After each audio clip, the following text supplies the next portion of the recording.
Salam sejahtera saudara yang kekasih di dalam nama Tuhan Yesus Kristus, kembali kita bertemu.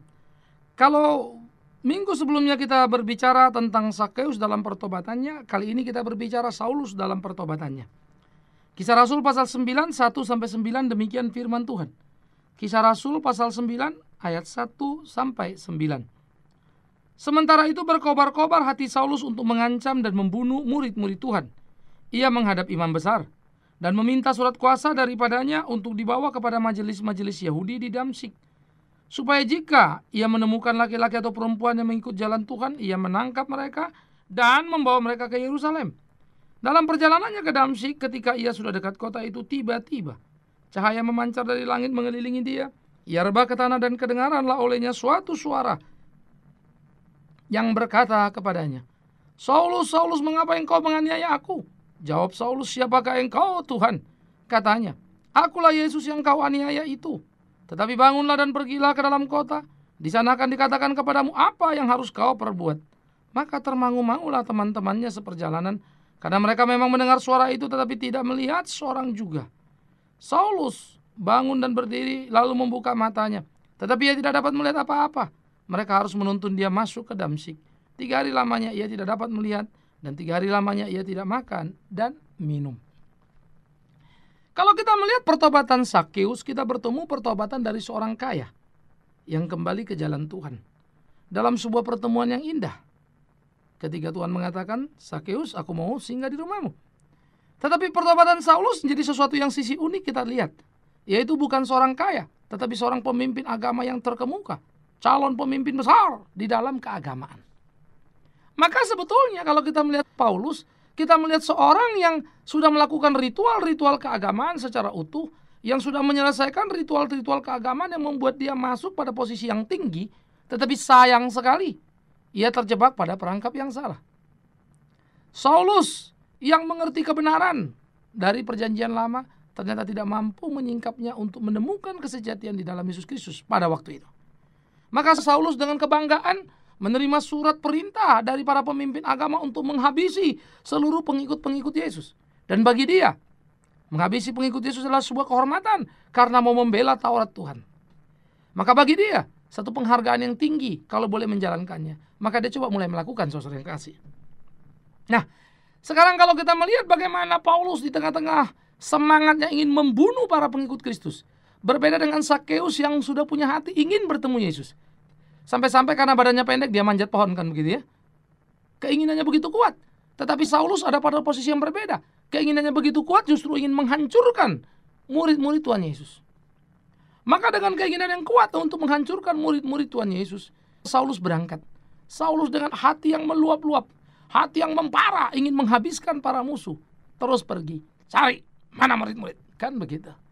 Tetapi apa yang terjadi? Di tengah perjalanan kita mendengar kisah bagaimana kemudian Paulus terhantam oleh cahaya Tuhan, sehingga dia harus mengalami kebutaan di tengah-tengah kehidupannya. Iya. Nah, disinilah kita melihat ada satu perbedaan yang sangat radikal. Apa yang terjadi pada Sakeus maupun apa yang terjadi pada Saulus. Sakeus dengan kesadarannya ingin bertemu Tuhan, Tuhan mau makan di rumahnya, dia makan. Sakeus bikin komitmen. Tetapi Paulus, dalam hal ini Saulus, ia pergi untuk membunuh pengikut Kristus, dia bertemu Kristus. Ya, dia tidak membuat satu komitmen, tetapi kemudian dia mengalami kebutaan. Kalau yang satu memberikan uang, yang satu menjadi buta, ya paling tidak 3 hari dikatakan itu. Nah, dua-dua sama-sama mengandung resiko di dalam sebuah pertobatan. Dua-dua sama-sama memberikan pengorbanan. Satu memang dengan cara memberikan dalam kesukaan, satu dipaksa masuk pada satu kondisi yang sangat menyedihkan, sehingga harus membayar dalam tanda petik dengan terpaksa. Tapi keterpaksaan itu sebuah kondisi yang dikondisikan Tuhan untuk membuat seorang terpojok dalam kebebalan, kesangaran, kekerasan hatinya. Ya. Nah, jadi saudara yang kekasih, ketika Saulus berjalan ini, maka pertama kali dikatakan Tuhan menyatakan diri dan berkata, "Saulus, Saulus, mengapa engkau menganiaya aku?" Perhatikan, kalau pada Sakeus, "Sakeus, turun, aku mau makan di rumahmu." Tapi pada Saulus muncul sebuah pertanyaan serius, "Kenapa engkau aniaya aku?" Saulus adalah orang Ibrani yang belajar PL, dan dia tahu nih suara-suara Tuhan. Jadi jangan heran ya, kalau Saulus ini kan gak bertobat kok bisa mendengar suara Tuhan ya. Langsung mereka sense, mereka mengerti itu. Ya, hanya saja pengertian Saulus ada satu pengertian yang menyedihkan sekali. sebuah pengertian yang ada kesalahpahaman di sana. Nah, ketika Tuhan mengatakan, kenapa engkau menganiaya aku? Saulus tersentak dan bertanya, siapa engkau Tuhan? Ya, lalu Yesus menjawab, akulah Yesus yang kau aniaya itu. Maka saudara, waktu Yesus menyatakan diri, akulah dia Tuhan yang kau aniaya itu, sebelumnya Saulus bertanya, siapa engkau? Lalu Yesus memperkenalkan dirinya. Nah, hal itu tidak ada di dalam kisah Sakeus. Jadi Sakeus sudah dengar Yesus. Sakeus mau ketemu Yesus. Yesusnya mau datang ke rumah Sakeus. Jalannya mulus. Tapi Paulus ingin membunuh pengikut Yesus. Yesus datang menyatakan diri, bertanya padanya, kenapa engkau mau membunuh aku? Saulus tidak tahu siapa ini. Akulah Yesus mau kau bunuh. Artinya apa? Kalau engkau membunuh murid-muridku sama dengan membunuh aku. Engkau menolak murid-muridku sama dengan menolak aku. Oleh karena itulah saudara, pertemuan ini satu pertemuan yang sangat radikal sekali, sangat personal, sehingga teman-teman lain tidak tahu apa yang terjadi. Hanya Saulus dengan Tuhan. Dan peristiwa itu membuat satu pertobatan yang radikal sekali. Maka gairah dan selera, ambisi yang menyala-nyala, hati yang berkobar-kobar, ingin membunuh pengikut Yesus, berubah sama sekali. Ya, berubah sama sekali. Maka kecintaan kepada jabatan keagamaan tadi, posisi pemimpin agama yang top itu, yang hebat itu pada zaman itu, menjadi satu posisi yang sama sekali tidak lagi dipikirkan oleh Paulus. Tidak lagi mempunyai gairah sisa untuk hal yang seperti itu. Yang ada di benaknya, yang dipikirkannya hanyalah satu, bagaimana dia mengabdikan seluruh hidupnya untuk Tuhan. Itu saja. Hal ini menjadi sangat menarik, saudaraku. Nah, oleh karena itulah kemudian Saulus mengalami hal-hal yang sangat spektakuler dalam kehidupannya, termasuk kebutaannya. Dan bagaimana nanti dia ketemu dengan murid-murid Tuhan Yesus dan selanjutnya dalam pelayanannya. Tetapi menjadi penting kita lihat bagaimana Saulus, seorang yang begitu najis, seorang yang membunuh pengikut Yesus, mengalami pertobatan dalam hidupnya. Nah, jadi pertobatan adalah sebuah pertobatan yang sangat manis, yang tidak bisa kita atur cara atau polanya.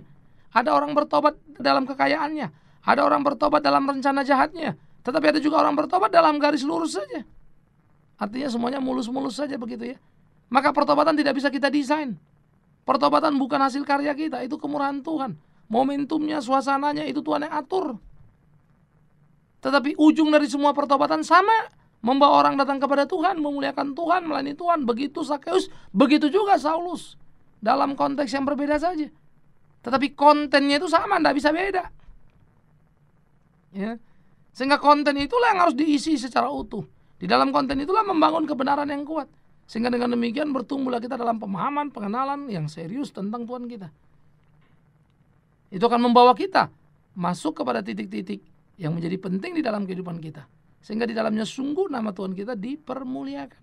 Nah, saudaraku yang kekasih, di dalam bagian-bagian seperti ini saya kira perlu sekali untuk kita memikirkan di dalam kehidupan kita. Bagaimana cinta kasih Tuhan itu begitu luar biasa. Dan bagaimana pengalaman bertemu dengan Tuhan itu juga menjadi amat sangat luar biasa.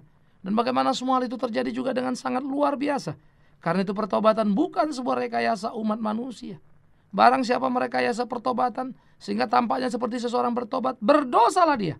Dan barang siapa menempatkan dirinya seakan-akan dia sudah terima Kristus dan bertobat, bersaksi ke sana sini, tapi pada dirinya sejatinya dia belum mengenal Tuhan dengan sungguh, bertobatlah dia.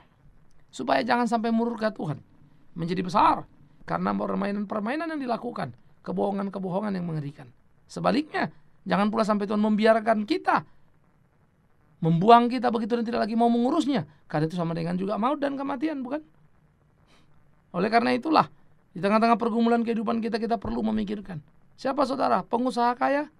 Lihat Sakeus. Siapa saudara? Oh, saya penjahat besar, saya mau bunuh orang. Atau saya pemimpin agama yang hebat. Lihat Saulus. Semua memberikan kontribusi di dalam kehidupan. Kekayaan akan suasana dan semangat pertobatan yang membawa orang hanya satu kata, kembali kepada Tuhan. Pertobatan tidak sama dengan pertumbuhan jumlah orang-orang Kristen. Karena Anda bertobat, statistiknya naik lo, bangga lo, seneng lo. Bukan. Pertobatan adalah pada kualitas. Bagaimana buah itu semakin nyata. Yaitu bagaimana orang-orang bertobat itu bersaksi dalam hidupnya. Dan hidup mereka menjadi hidup yang menyenangkan bagi orang yang ada di sekitarnya. Karena itu saudara, kalau kita melihat Saulus, bagaimana Saulus merespon pertobatannya, itu menjadi amat sangat luar biasa. Karena Paulus merespon dengan cara yang tepat, dengan keberanian yang hebat. Saulus maju menjadi pelayan Tuhan. Dan dia pernah berkata, aku yang paling hina dari para rasul-rasul lain. Dia tempat diri paling hina karena dia ikut Yesus beda dengan yang lain. Yang lain ikut Yesus waktu Yesus panggil. Ya, artinya panggil langsung dan mereka masuk dan terbilang sebagai murid. Tapi Saulus waktu dipanggil dalam kondisi apa? Ingin membunuh justru pengikut Yesus. Dan Yesus merasa dianiaya oleh Saulus. Sampai Yesus bertanya, kenapa kau aniaya aku? Tetapi tidak ada tempat yang terlalu jorok bagimu sehingga Tuhan tidak bisa mengampunimu. Tidak ada tempat yang terlalu busuk bagimu sehingga Tuhan tidak bisa mengharumkanmu. Ya. Tidak ada kesalahan yang terlalu hebat sehingga Tuhan tidak bisa mengampunimu. Jadi bagian ini mesti kita pikirkan sungguh-sungguh, sehingga ini bisa menolong kita menemukan kesadaran pertobatan.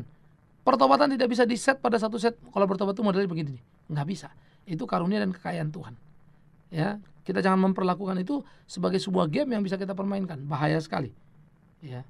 Nah, jadi saudara yang kekasih, pertobatan itu sudah membawa Saulus pada titik perubahan yang sangat radikal, di mana hidup sekarang sepenuhnya untuk Tuhannya. Saya kira saudara pernah mendengar lagu Amazing Grace. Ya, pengarangnya seorang pendeta bernama John Newton. Aslinya dia apa? Aslinya dia seorang klasik kapal, pemabuk berat, penjina besar, begitu ya. Pelabuhan ke pelabuhan dia pasti jina, sumpah serapah menjadi warna mulutnya. Mak, kalau ngeliat kelakuan yang begitu najis begitu, nggak layaklah dia masuk surga, kan begitu kan? Mana bisa kenal Tuhan? Tapi satu waktu lewat satu peristiwa yang sangat mengerikan sekaligus berkesan dalam hidupnya. Ia harus menangis, turun dari kapal, ia mencari gereja. Sejak itu, Newton berubah. Ia bukan lagi orang biadab yang hanya memuaskan hawa nafsunya, tetapi dia sekarang belajar mencari kebenaran dan cinta kasih dari Tuhannya.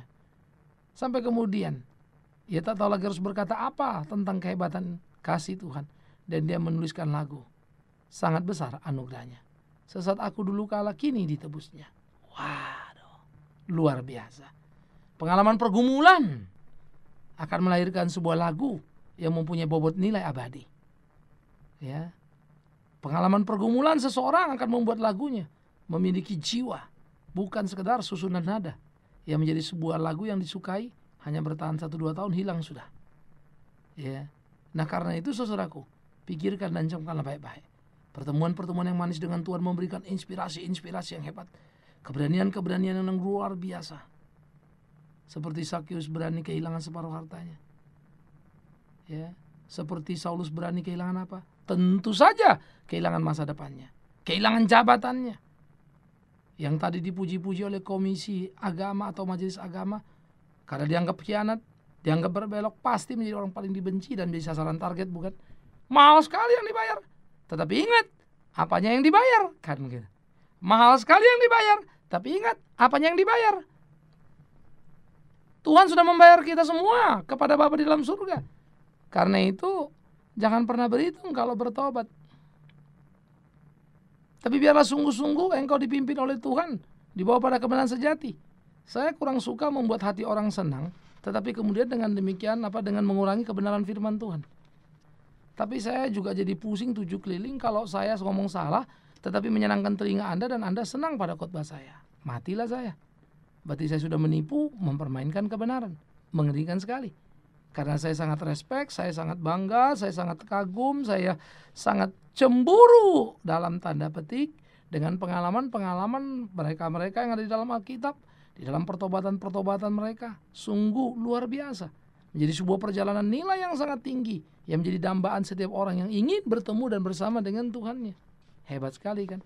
Nah karena itulah saudaraku yang kekasih, melalui bagian yang kedua ini kita belajar bagaimana seharusnya menemukan kesejatian akan pertobatan, sehingga kita tidak terjebak pada perangkap yang salah di tengah-tengah hidup zaman ini. Bagaimana kita melakukan apa yang menjadi pimpinan Tuhan, sehingga kita tidak terjebak hanya kepada sebuah selera atau semangat keagamaan yang salah. Ya, bagaimanapun memang harus ada pengabaian. Bagaimanapun memang harus ada penyangkalan. Karena Tuhan sendiri menuntut kita untuk menyangkal diri kita, memikul salib kita. Maka pertobatan tanpa itu tidak akan ada apa-apanya. Kalau Anda merasa Anda besar, Anda hebat, ya, saya kira apa yang disajikan Alkitab sudah lebih dari cukup. Yang satu, orang kaya bertobat terima Tuhan. Ya, zamannya kaya sekali itu orang. Yang dua, pemimpin agama yang top hebat terima Tuhan. Itu terkenal sekali itu. Ya, murid dari Gamaliel, orang pintar itu. Tetapi kembali lagi, seperti apa yang kemudian dikatakan oleh Saulus ketika dia sudah dipanggil lagi dengan nama Paulus. Dulu yang aku anggap untung adalah apa? Rugi, sampah semuanya. Maka masa lalu, kegelimangan kekuasaan ternyata justru menjadi sampah di mata seorang Paulus. Ya. Karena berkat kasih karunia bukan kegemilangan yang bisa digapai dengan usaha mematikan orang lain, tetapi justru bagaimana berbagi kasih dan berbagi cinta itu menjadi kekuatan yang luar biasa di dalam kehidupan. Karena itu Saulus mengalami paradigma pikir yang sangat amat radikal berubahnya. Sakeus mengalami paradigma pikir yang sangat amat luas dampaknya, hebat sekali. Jadi yang satu sudah memberikan separuh hartanya, yang satu memberikan seluruh hidupnya, bahkan berani menanggung risiko kematian karena apa? Pilihan yang sudah dilakukan. Ya, kepada orang Korintus kan Paulus pernah ngomong, berkali-kali aku disesat, diuber-uber seperti penyamun, mau dibunuh. Ya, terpaksa puasa karena kapal tenggelam, tidak ada makanan.